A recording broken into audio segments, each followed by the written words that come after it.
several of us had lunch with Ember Hope folks. So the only announcement I have to start off with is the minutes from February 15th and 19th are on the S drive. We're not going to approve those today. So we have a presentation today and about the Can Coach program.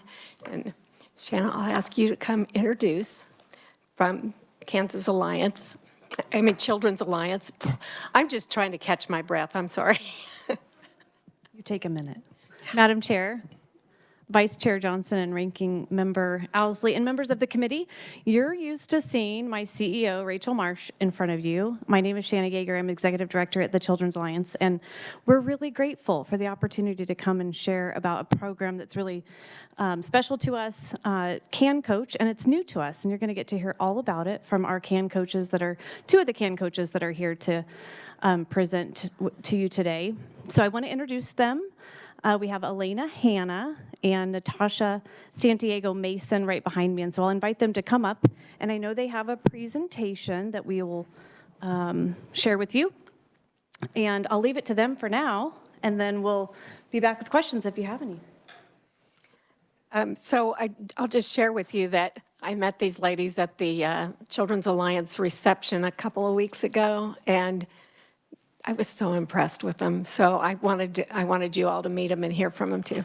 Well, thank you, Madam Chair and members of the committee.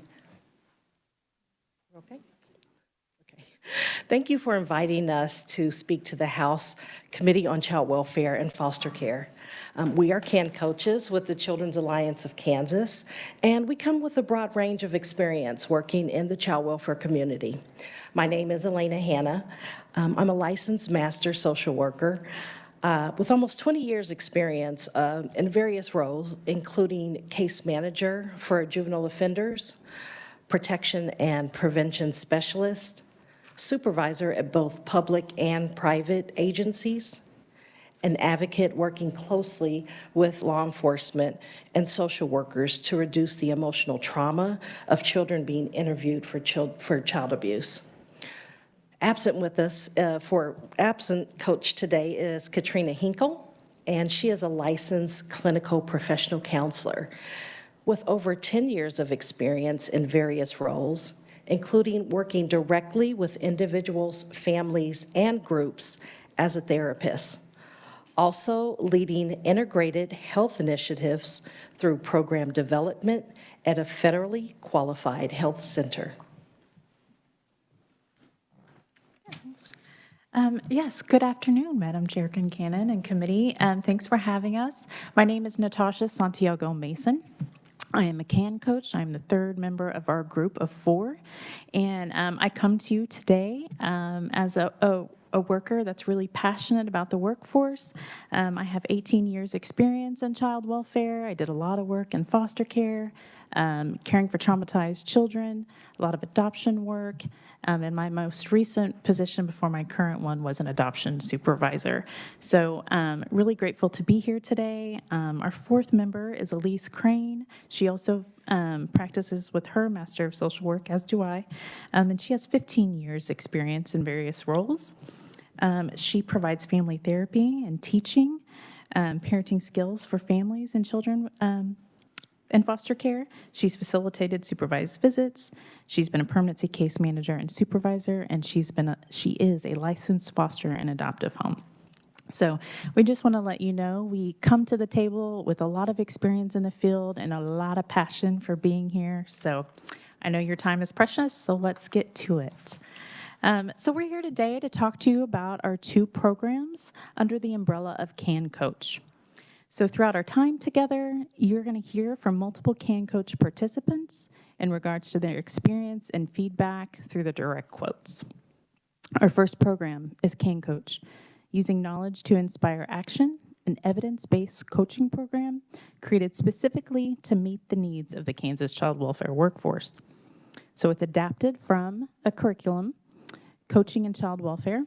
That's also been developed by the Atlantic Coast Child Welfare Implementation Center, a mouthful that's probably not all that relevant, but our point here is saying that this is credentialed curriculum, right? This is a model, it's evidence-based, and it is being replicated for use in multiple other states, such as Ohio, North Carolina, and New York.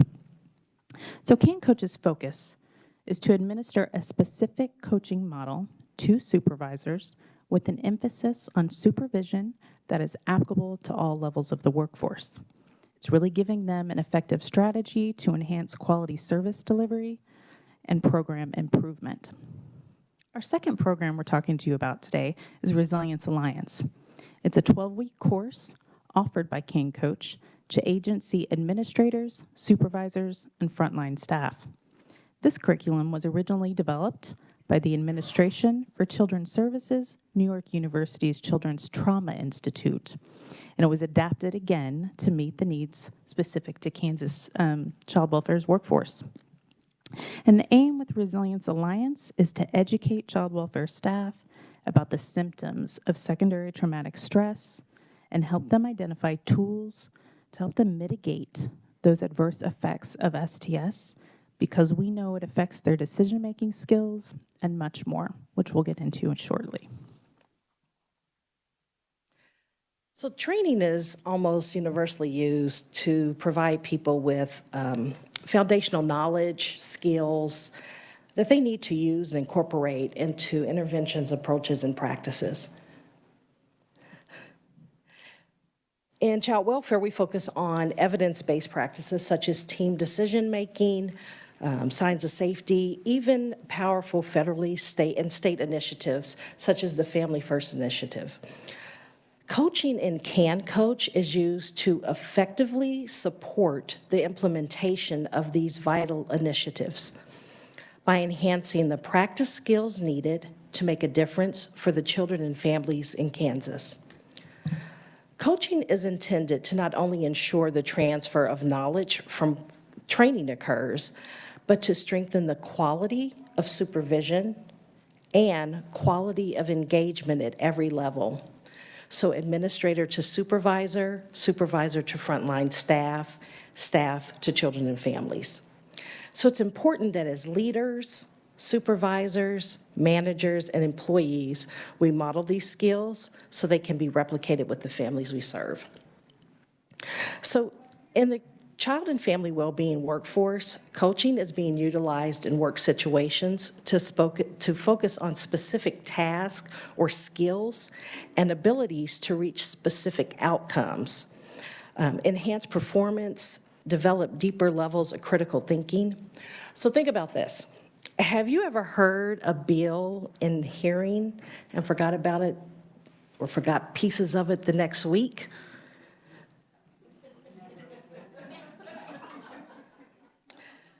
Have you ever, maybe you went to or attended a training or sent a staff to a training only to come back and use the information only for a short time, or just sometimes you just forget about it. The National Implementation Research Network includes coaching as a core implementation component. So you can see here that 90% of learners will transfer a new skill into their practice as a result of theory, demonstration, practice, corrective feedback during the training, when it is followed up with job-embedded coaching.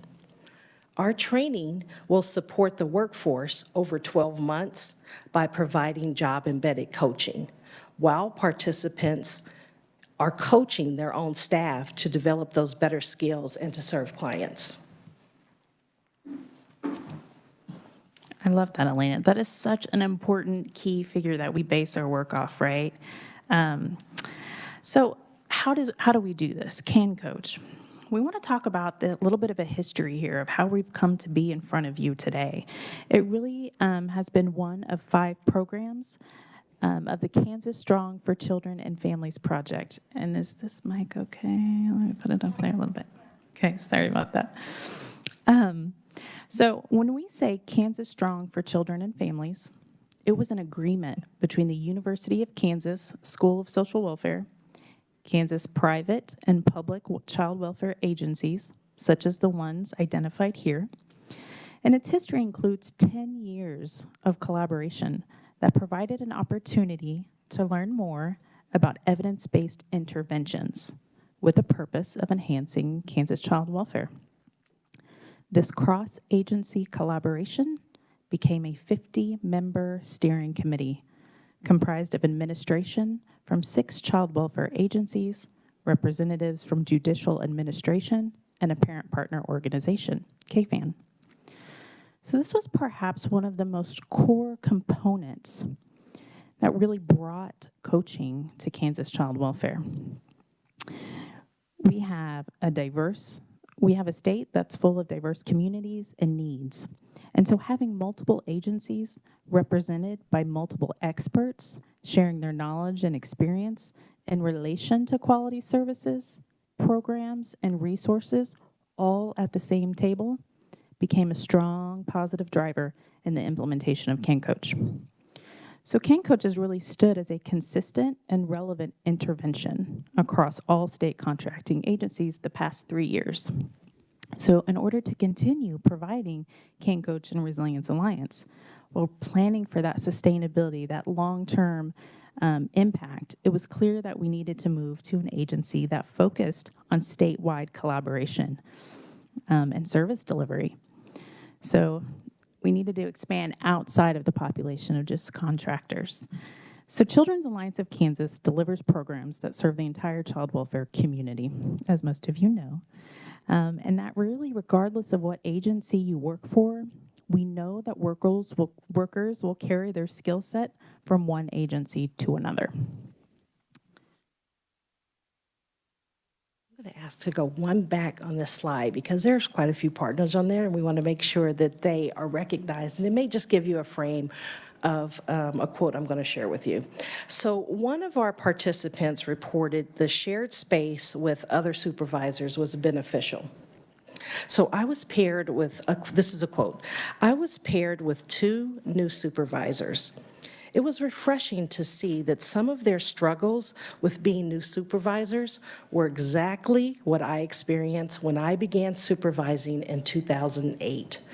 We were able to dialogue and problem solve with each other by providing feedback to each other. So Children's Alliance of Kansas was the perfect pairing to maintain the work because of its ability to promote and administer the programs across the state and across child welfare agencies, driving system-level change to strengthen children and families. So you can go ahead and advance the slide, please. So we know that child welfare, along with many other human service providers, have been experiencing a workforce shortage with recruiting and retention crises that have been happening for decades, only heightened by the COVID pandemic and economic crisis. Recruiting and retaining quality, trained child welfare professionals is one of the most important challenges right now. So we know that retention really adversely affects multiple areas, like the financial burden of training new staff. It places time constraints due to training and onboarding new staff. And it's difficult for families to manage changing case managers in the middle of their case. The current workforce has changed. Staff who feel undervalued or dissatisfied will leave.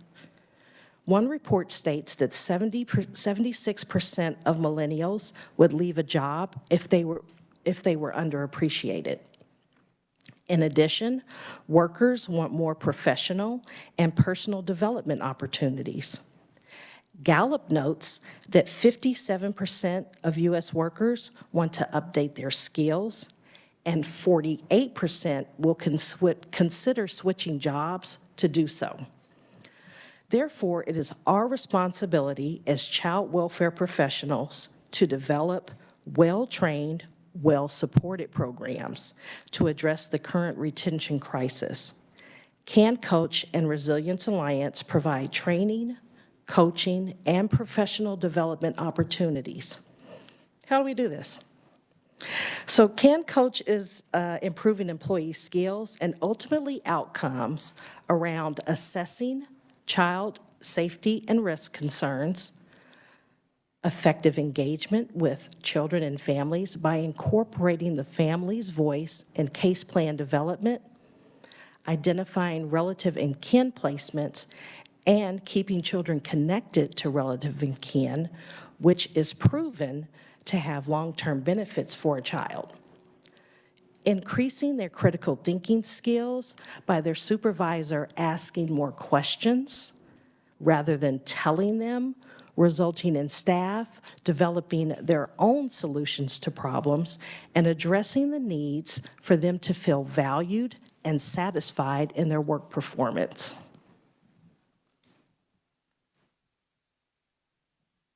Okay, so Resilience Alliance, back to our second program. And that, like I mentioned earlier, is really about giving the workforce coping skills to prevent and manage secondary traumatic stress symptoms. So we want you to really think about symptoms such as avoidance of certain clients, missed appointments, tardiness, lack of motivation, reduced productivity, job dissatisfaction, and increased job turnover. STS can affect the way a person sees the world, their ability to do their job, and ability to collaborate and connect with others.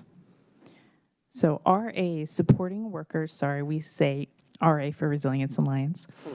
So RA supports workers at all levels in recognizing the impact of trauma. So again, that they can better mitigate and cope with their own STS and ultimately not do harm to the families that we serve. So the Resilience Alliance intervention is really structured around cultivating well-being and building on people's strengths.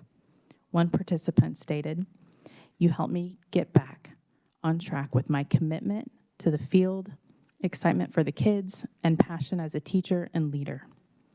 One director of client support services stated, "Can Coach has provided a method to thoughtfully assist our teams in walking through a problem-solving process with critical thinking. This allows supervisors to proceed with greater confidence and support as they navigate both the challenging work of complex trauma and everyday leadership." So we spent just a little bit of time on these programs and how they've been utilized. So we really want to lift up kind of what that experience is like for our participants. So as we stated, and we lift up so importantly, that 90% of people learn best when they apply their learning through job-embedded follow-up. Can Coach is unique because we aim to provide that continued support and follow-up to a participant after they have completed the initial training. So this is what it looks like for a person. They begin with a 30-minute e-training module that provides a brief overview of the coaching model and coaching skills. Participants then complete 12 hours of interactive training with other child welfare professionals throughout the state. Currently, this is done in two-hour sessions for 3 weeks virtually. But we have the potential to go face-to-face. When we were learning this program back in March 2020, we had a little bit of an issue called COVID that affected, our delivery for a little while. So once the training is complete, each participant is assigned a Can Coach to support them as they begin their coaching journey. They meet with their coach 3 times for 1-hour coaching sessions over the course of the year. Yes, that's perfect. Thank you. Participants also complete 6 1.5-hour collaborative sessions. So what are these sessions? We really continue to emphasize how the coaching model and skills are utilized during these sessions to improve practice around specific topics that are important to these agencies and to the work we do, topics such as strengths-based engagement, risk and safety assessment, and relative kin connections. Collaboratives also include the opportunity to practice their skills with peers, and it gives them an opportunity to observe a live demo of the Can Coaches coaching perhaps one of them or each other. So over the 12-month program, participants, this is the heavy lift for them. When I say heavy lift, what I mean by that is really what's most impactful for them is they coach at least 2 staff for a total of 24 coaching sessions. over that 12-month period. And while they're doing that, they're getting feedback from us as well. So the format really provides the implementation of quality supervision so that new skills are learned and practiced and promoted within the agency, and in turn used with families. So by implementing CanCoach, we hope to see that more youth maintain connections with families and relative kin, more youth are placed with relatives and kin, that we have improved placement stability, improved timeliness of reunifications, improved timeliness of adoptions, and ultimately fewer children in foster care. Advance slide, please. Thank you.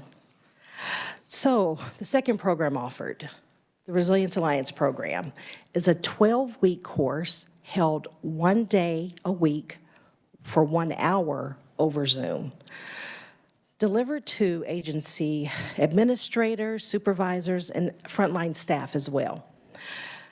This is delivered throughout the state. It is designed to educate child welfare leaders and workers about secondary traumatic stress and train them in techniques to mitigate and cope with the symptoms. So secondary traumatic stress, or STS, refers to the experiences of people, usually professionals, who are exposed to others' trauma as part of their job, and as a result, can develop their own traumatic symptoms and reactions. Child welfare staff are particularly susceptible to STS because of the vulnerable nature of their clients, the unpredictable nature of their jobs, and the relative lack of physical and psychological protection. So just like police officers and firefighters, child welfare staff are first responders. They are asked to respond to a crisis situation with very little information. The very nature of their job puts their physical and psychological safety at risk by walking alongside families in their current need to prevent and manage child abuse and neglect.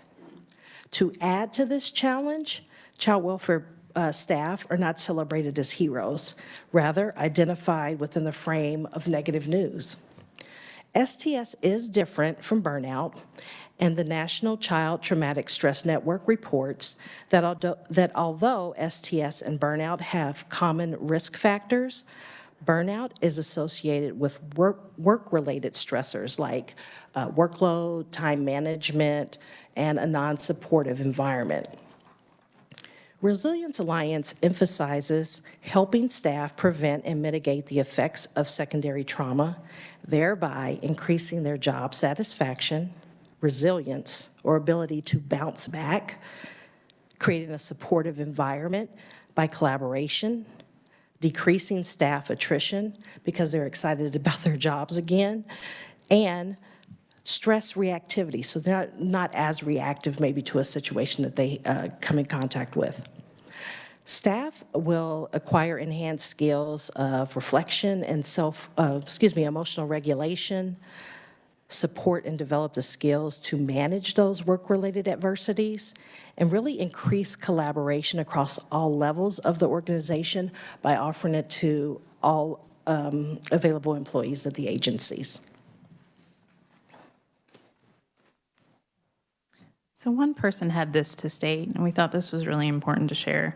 I felt the information on the STS was very helpful. Many of the symptoms are things my staff and myself are feeling often. It's good to know more about this to acknowledge it is there and to keep this in mind to help support staff. Often we have found through feedback that it's the first time they've ever had permission to be normalized, that secondary traumatic stress is real and it is affecting them. Next slide, please. I'm getting better at saying that. Sorry about that, you guys. So to date, we have had 404 supervisors enroll in the CanCoach training, with the majority being supervisors that provide supervision to frontline staff directly serving our clients, our families, our kids. So of that 404, 331 have successfully completed our program. That's an 82% completion rate. So at this time, we have 58 current participants that attend 90 minutes of training every other month. They meet with their CAN coach, us, every 90 days, and they are currently coaching their own staff. In February, we trained an additional 13 child placing agency supervisors, and in March, CAN Coach is training agency directors and program administrators throughout the workforce as they begin their journey in coaching. For our Resilience Alliance program, we've had 623 total participants enrolled, with 502 participants completing the program, again, giving us a little over an 80% completion rate. So with the breakdown of that being participants being 70 administrators, 186 supervisors, and 246 frontline staff. One child protection supervisor who completed both of our programs shared the following with us. In my time of using the CAN Coach model with my team, I've seen a huge boost in their confidence and critical thinking skills. I also use the grounding exercises at the beginning of the meetings that I lead, and I've received positive feedback from participants by doing so. I think CAN Coach gives supervisors the tool to be efficient and equitable in our work, while supporting growth in our staff and building a resilient workforce. I am very grateful that even after completing CAN Coach, I know I can reach out to any of the coaches for a session or feedback. We're always there, willing to help. Advance a slide, please. So, our CAN Coach team has been together for over 3 years. We've learned a few things facilitating these programs. We've been both at the University of Kansas and now at the Children's Alliance of Kansas. So what we know is that KU is aggregating data for the research outcomes of both of these programs that started with the Kansas Strong initiative that we told you about earlier. We look forward to that published report following the conclusion of the Kansas Strong 5-year-long initiative.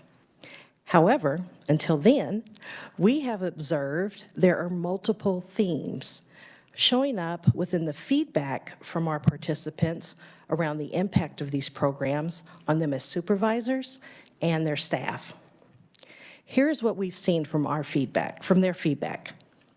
Supervisors unanimously report the impact of sharing space, stories, and coaching practice with each other, despite working in different agencies or supervising within different departments and serving in different areas or regions of the state. It has been incredibly effective and beneficial for them as they learn to transfer these skills into their practice as practitioners. Supervisors have observed differences in the growth and capacity for their staff to critically think and make difficult decisions. It is critical that teaching child welfare professionals to recognize the impact of trauma for sound decision-making and improved outcomes. And participants really need the job-embedded follow-up of these programs to truly enact the behavioral changes for themselves, their staff, and ultimately families. As CAN coaches, we have observed that the space we are creating for these supervisors to coach one another around the critical skill of risk and safety assessment has been beneficial. And this is due to the embedded problem solving and clarification in their decision-making process. So as you see on the screen, a quote, we had a supervisor actually say, I felt CAN Coach was, quote, life-changing. So coaching empowered her in conversations with attorneys. Her staff and coworkers have really grown since their exposure to coaching. She shared how this has touched her personally and the conversations she's had with her own family and friends. She was so appreciative and grateful. She feels as though coaching culture and mindset is spreading through her department, and she feels like real change is happening. So, next slide, please. All right, future direction. So what does Children's Alliance of Kansas hope to gain in the future with these programs? So currently, our goal is to continue broadening our program delivery to additional administrators and all child placing agencies, including staff at residential treatment facilities. We plan to do that by increasing the number of trainings we provide, by offering a new refresher course for those that have successfully completed, and really increasing that data-driven piece. We're really looking forward to incorporating KU's publication about our work the last 5 years of these programs, and that's really going to help us plan our 2025 training calendar year. To reach that goal, we hope to expand our Can Coach team so we may further explore programming that really supports child welfare practitioners. And it's across the service array, not one agency, not just one specific department, not just one role, but all of them. So our focus for 2024 and beyond is to continue being a data-driven program. We want to partner and embrace those who can help us meet our goals and sustain this work. Because if we do not have a capable, competent workforce to serve our children and families in Kansas, we put already vulnerable children and families at risk for further harm instead of building their self-reliance skills. So we'd like to leave you today from the feedback from one of our Can Coach supervisor participants. At the beginning of Can Coach, I was not eager to attend these sessions twice a week. It took time out of the day I did not have.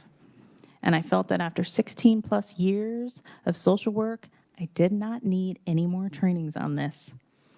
But as always, I joined the meetings with an open mind. After a few sessions, I could see a change in me and my staff. I was allowing them to make decisions without me, just giving them the answers. Also, giving them 100% of my attention during their time with me, turning off my email, turning off my phone. They enjoyed centering and just breathing for a couple of minutes prior to starting their staffing with me. Can Coach made me think and to get out of my comfort zone. I learned a lot from Can Coach, and I will be using all of my skills throughout the rest of my career as a supervisor. I would recommend this to all supervisors. And with that, we are happy to stand for questions. Okay. Okay, thank you for the presentation. Do we have questions for him? Representative Humphreys. So, thank you, fascinating. So 331 have completed since when? When did you start? 2020, September, no, July was our first cohort. Yep. And so this is an outreach of the Children's Alliance. Are you under Children's Alliance or you're okay? And then who pays for these great trainings that people are getting? That's a great question. Thank you, Representative Humphreys. So when we started at 2020, we were under the umbrella of KU. So there was federal funds through a grant. So that sustained a 5-year program. We transitioned to Children's Alliance in September of last year. And so right now, I think that technically those funds are our carryover year from that 5-year grant. So that would end in September 2024 of this year. And then we would then be, my understanding, we would be budgeted through DCF. Okay.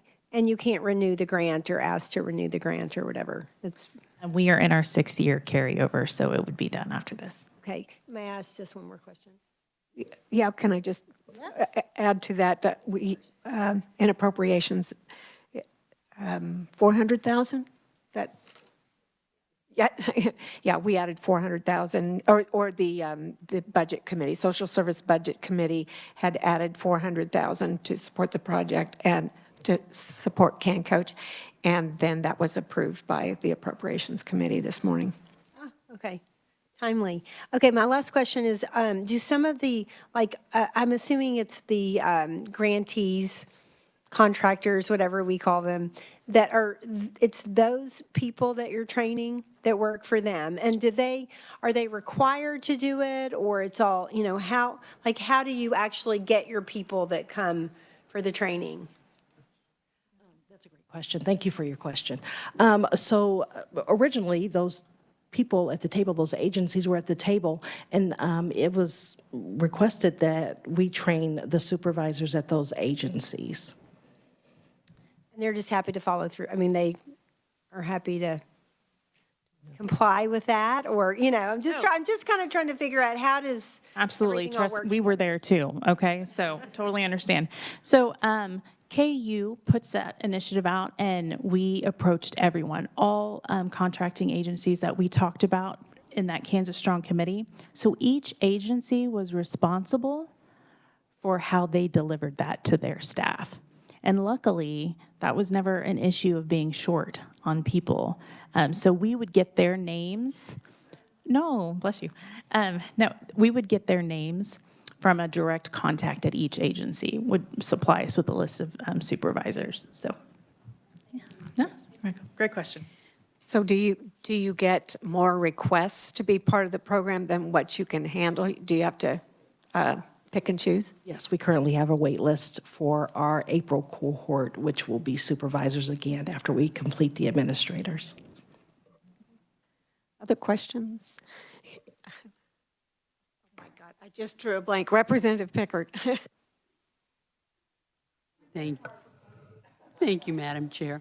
So do you guys travel around the state of Kansas to meet with people in person? Do you use Zoom? How do you do that?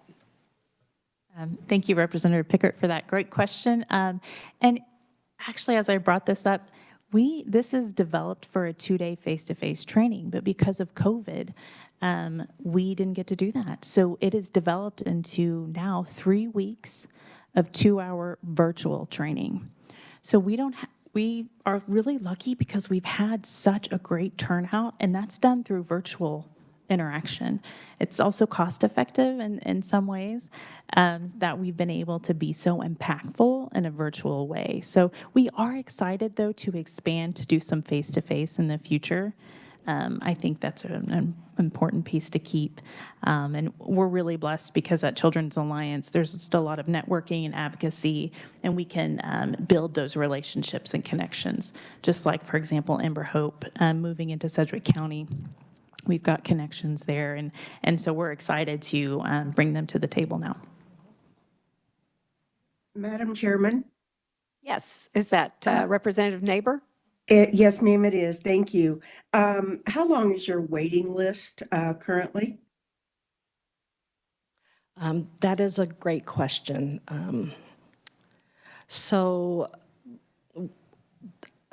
Thank you for your question. Let me try and explain it this way. Currently, we have a list of administrators who have been approved for training, and I believe we have 5 on the wait list of administrators to go through our next administrator cohort. We have a list that we continue for supervisors, and I believe the last time I checked, we had 6 supervisors who expressed interest to go through in April. Thank you, and thank you, Madam Chair. Representative Wagoner. Madam Chairman. So if I understand this correctly, you've been doing this for the last 3 years so far. Okay. And so, as far as, you talk about it helps with retaining current employees, and just you have a lot of just sort of whatever informal positive feedback on it. I mean, have you tried to quantify this? Do people go through this or much less likely to quit, or much less, I don't know, how have you tried to quantify any of the positive results? Excellent question, Representative Wagner. Thank you. So luckily, when we were with KU, they had an entire evaluation team. So when we say quantifying those results, that's what they're going to be we're in their last stage of that. So technically that will end in September, and we're hopeful for a publication to answer those direct questions. In the meantime, we actually at Children's Alliance are now creating our own surveys and ways to measure our data so we can get more concrete numbers, and are hopeful to bring that back to this committee in a year from now.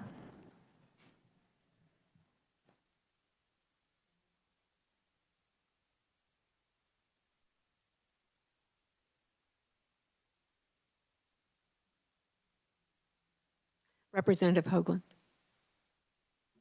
So you said you're going to do a refresher course. How do you determine who's coming to your refresher? Thank you for your question. When we completed, or when supervisors completed their year-long program, we had many requests for additional programming.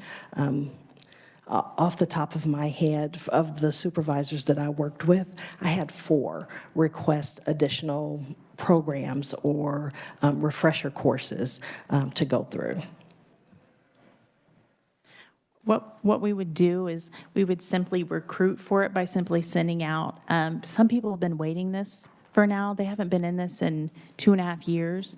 This work, as you all know, is not short of any crisis, chaos, or trauma. And so these people are looking for another safe space to come in and refresh their skill sets. So we're looking to, in this next year, create a refresher course and really just tap into the population who have already been through it. And as you can see, we have a pretty decent number that we can pull from. So thank you for the question. So you said earlier that, that you work with all of the private contractors that are contracting with the state. Do you also work with DCF? Yes, we do. Yes, we do. And who do you work with within DCF?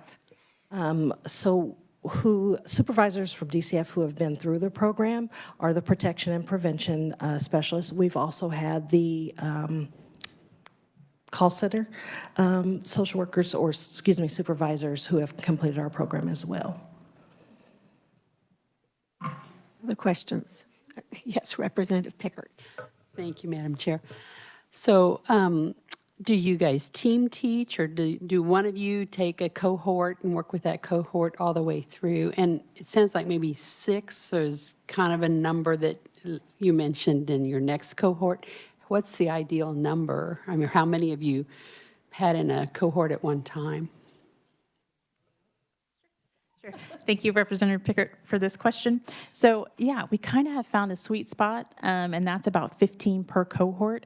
Now, I understand to some that might consider to be a small number. However, I want to ensure that you know that there is a methodical approach to this, which is to keep those cohorts somewhat small, because these people are building connections and finding that those rapport and that support system from somebody supervising in Western Kansas and someone supervising in Wichita, that they're connecting and sharing ideas and ways to manage their staff.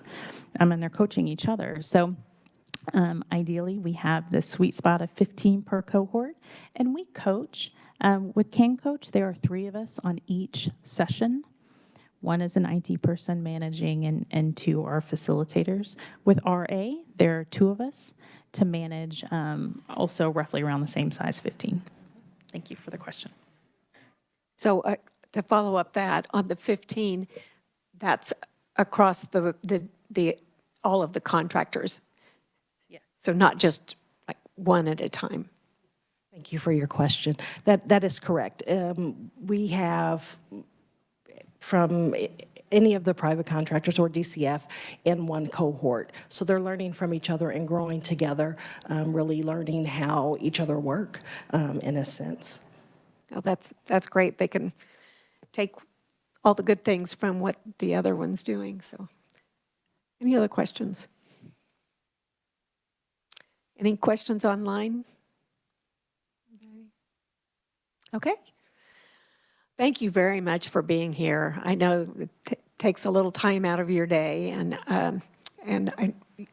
you don't live here in Topeka, do you? Yeah. So thanks for traveling. What are you in Wichita? Yes, we both have, our careers have been in Sedgwick County, and so CAC has been really exciting because we're kind of getting to work more with other people in different. What about the other 2? Where do they live? Lawrence, both of them are in Lawrence. Oh, okay. All right. Well, thank you for representing the 4 of you, and we really appreciate what you're doing. I was so excited to hear about the work they do and wanted to share it with the whole committee. So thank you very much for taking the time to talk to us and share with us. Okay. Grateful for the opportunity. Thank you. So I had another group that I was working on to have here today too to present, but that one fell through. So we'll have a shorter meeting today, and I don't think that'll probably upset anybody, will it? So just looking ahead, no meeting on Monday. Wednesday will be, KBI will be here for an informational hearing. Yeah, I did. KBI. Yeah, actually, it was after they spoke at your committee that I talked to them about that pilot program that they have, Children Victims Unit, I think. That's what it's called. So, yeah, we'll hear about that. So with that, we're adjourned. Thanks.